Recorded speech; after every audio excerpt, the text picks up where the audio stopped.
Hey everyone, this is Josh from before. I'm here with McFarlane Toys' Michael Keaton Batman, masked and unmasked, from the new wave based on the upcoming Flash movie. These were sent over by our friends at McFarlane Toys. Man, 2023, we're not even halfway through the year, and we are seeing some stuff that many of us have been wishing for since the DC Multiverse line first started.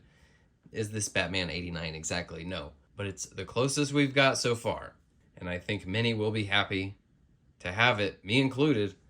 This is going to be pretty cool. We'll take a look at the boxes. We're going to look at the masked and unmasked versions together. I really like the artwork that they're doing on the boxes here, where it is the characters from the movie, the likenesses of the actors from the movie, but done in this comic-y, cartoony style. Pretty fun. If you're hunting these down, they are starting to show up in stores. Actually, one thing I did notice here on my unmasked one is that the hand was separated in the box. It is floating around in there. We could maybe play that game where you have to, can you get it back on there? Can I line it up?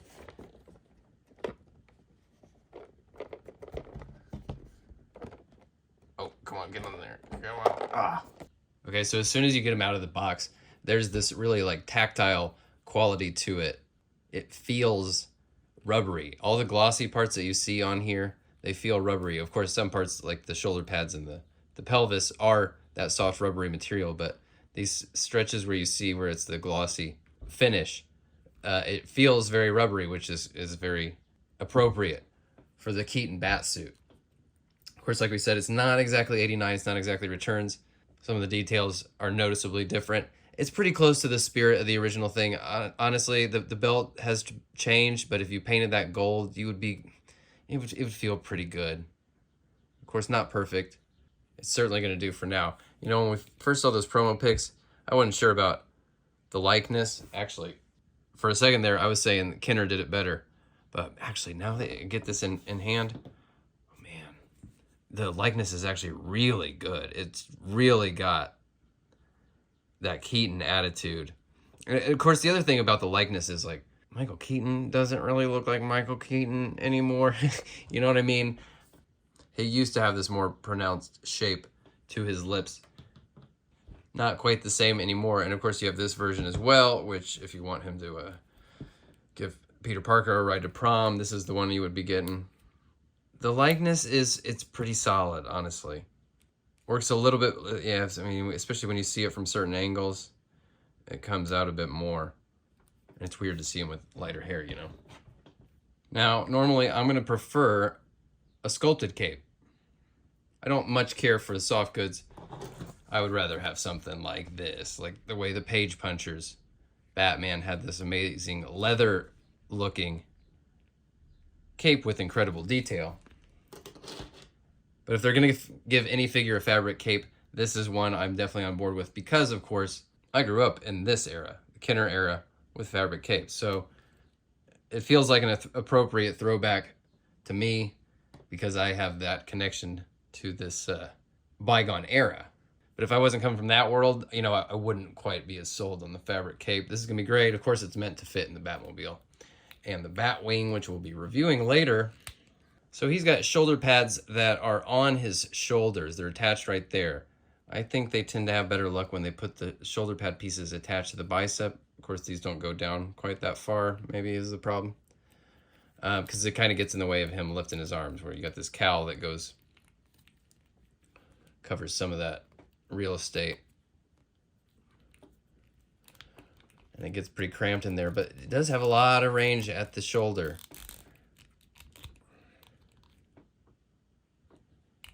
Still get up, clear that really well. I don't know why the cowl is shaped like this where the points are straight out. I really don't like that. That is so at odds with the original design of the cowl that that's a choice I can't get on board with. Great range here at the elbows. He's got lightly sculpted wrists. They really only kind of have range in that direction. Anywhere else I tried to go, oh, maybe spoke too soon. Maybe we can get a little bit that way too. Not bad. Oh, and actually, you know, great movement at the torso. I wish every figure had this. Of course, they're designing this to go into a to sit down into a car, but I really wish every figure could just move like that. I really do. Full-blown splits and really great kick forward. Not much backward. No rotation really at all. But excellent double knees, sculpted ankles. Great movement there below the belt. A little bit of tread there on the edges of the boots, and there's like a light wash of like greenish paint on the boots. Kind of looks like he's been sloshing around in Ace Chemicals. The vats are spilling out, maybe. It'll probably annoy some people because they want it to be all black and fresh and crispy, but it doesn't look too bad. And then, of course, the unmasked version is the same figure, except for he doesn't have the mask. And he doesn't have the cowl that comes down, so his bat emblem there looks kind of like a medal he's wearing around his neck. And both these guys have a bit of side eye, so... But he's got better head movement than Superman does. Both of these guys come with the exact same accessories. 2 fists. That's great. Some hand options. And a pair of classic 89 style accessories. They're silver. They're like chromed out instead of black, which don't make no sense. Maybe they're chromed out in the Flash movie. But they look, I mean, they look exactly perfect. It makes me want to find a way to get that on there somehow. This hand seems to be a perfect fit for that grapnel launcher. Batarang goes in there. Great. Love it. Might hit him with black primer just to give him that classic look. Those are solid accessories. Man, I really, the more I look at this thing, I'm really catching that Keaton resemblance. What do you guys think? What I don't love, though, is that his ears aren't very sharp. I would like them to be sharp and pointy, right? All right, so way back when we got that 3 Jokers Batman, because it had a Keaton style bat logo and belt, I did this custom inspired by the classic Kenner Tech Shield Batman.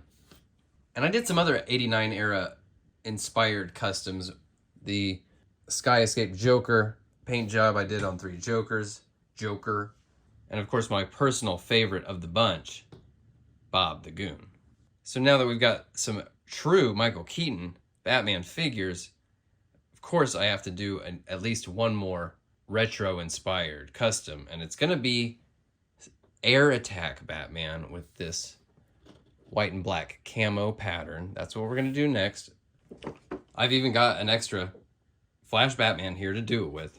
So I'm looking at this guy and I'm thinking, you know, all these old Batman figures from Kenner, they used to have ridiculous, huge accessories. This guy had this giant wearable wing contraption here, like a little personal flying bat wing, right?